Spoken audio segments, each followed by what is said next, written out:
quickly, we're going to explain what we're doing with the potatoes. And you get seed potatoes, they have a bunch of eyes in them like your normal potatoes that you would get in the store. And what you're doing in these eyes are future plants. And what you want to do is trim these up so you have like 2 or 3 of these little eyes or plants per chunk that you're going to plant in the garden. And we're going to show you how to plant them today too.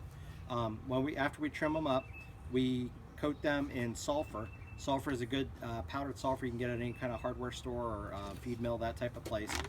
And the nice thing about the sulfur is it coats the wet part of the potato that you've cut apart, and when you cut it, it leaves it open and susceptible to disease and pests and stuff like that. Well, by coating it with sulfur, you're protecting it in a more natural way rather than chemicals to pests and also for disease and stuff like potato scab. A lot of times it's also a good idea after you cut them to let them scab over for a day or two. We'll plant these in the future and we'll have them be scabbed over, and we'll be planting them in the ground, and we're going to get to that in just a little bit here. But basically, like I said, what we're doing today is just cutting out the eyes out of the potatoes, and they need the energy in the tuber to help grow. And then we're going to take that, coat it in the sulfur, putting it in a thing, and we want to try to keep it out of the sun as much as possible. It's real sunny today, so it's kind of hard to do, but we're going to get them in the ground as quick as possible, and we'll continue on more in a second.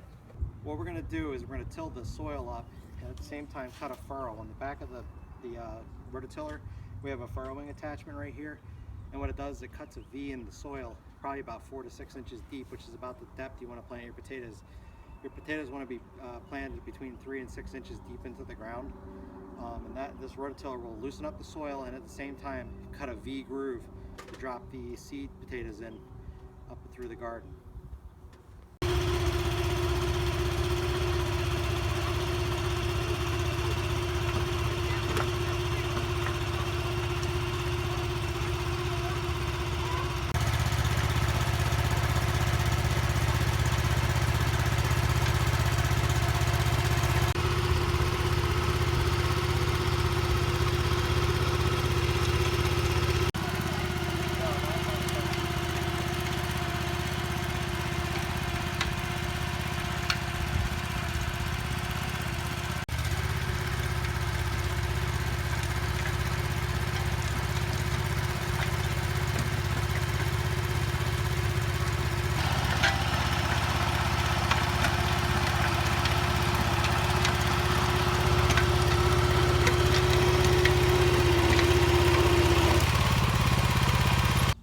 Okay, we cut our furrows for the potatoes. You can see they're rather deep. They look deeper than they actually are because of the hills of dirt on either side. What we're going to do now is put our stakes back in so we can keep our crop in a straight line, and we're going to plant our seed potato.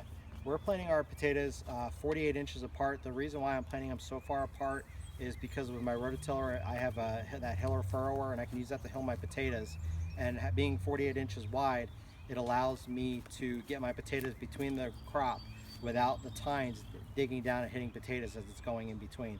We'll show you that later on during the season once the potatoes need to be hilled. But for now, like I said, we're going to put our stakes in, run our string down so we can keep a straight line, and then we're going to plant our seed potato right underneath the string, and then we're going to show you covering it back up, the potatoes.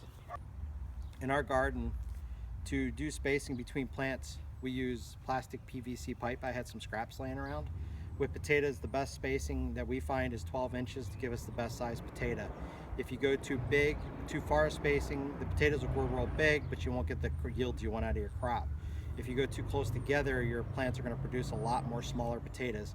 With 12-inch spacing, we found to be the best. Last year we had potatoes that were typically average in size, your average size that you would see in a supermarket, all the way up to our biggest potato is 1.02 pounds. And like I said, I just cut off section of PVC pipe. Then this is so we can keep even seed spacings going up along the row. We have other sizes that we use for other plants, 5 inches and so on and so forth. We just write on them with Sharpie what the spacing is, so the next year when we go to it, we already know it's all set and ready to go. So now we're going to start planting our seed potato. When you're planting your potatoes, one thing to keep in mind is those little sprouts, those little eyes, you want to have them pointed up so the plant will naturally go up towards, push out through the soil and up towards the light. Relatively loose soil like we have here, it's easy to just push them down in a little bit, and they'll just naturally want to stay straight up and down for when you're pushing dirt back over them. Yeah, the more healthier one you want to have pointed up. podcast tips and me tips also. Yep. You're gonna be a big guy. Got tall.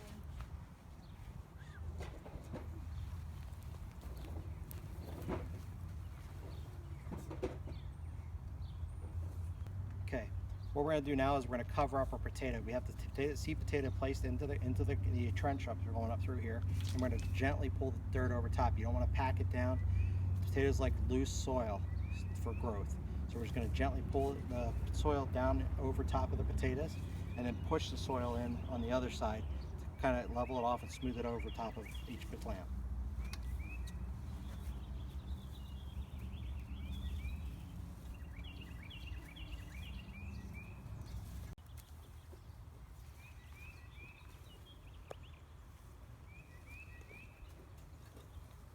Already starting to break short.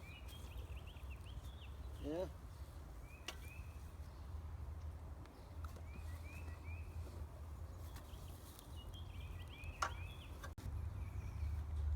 Okay, our other seed potato is now planted, and we covered it loosely with soil. The last thing we want to do is give it a nice watering so they can help generate the plant, make them the tubers start to grow out the potato plant.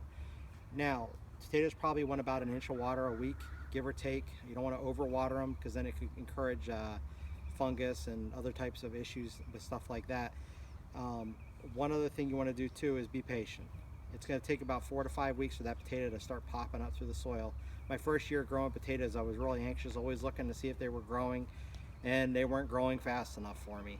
And 4 weeks into it, I thought maybe I did something wrong, and I couldn't wait, and I started digging down in to find one potato, and sure enough, it was about barely an inch below the surface. So I gently covered it back up, and it was there.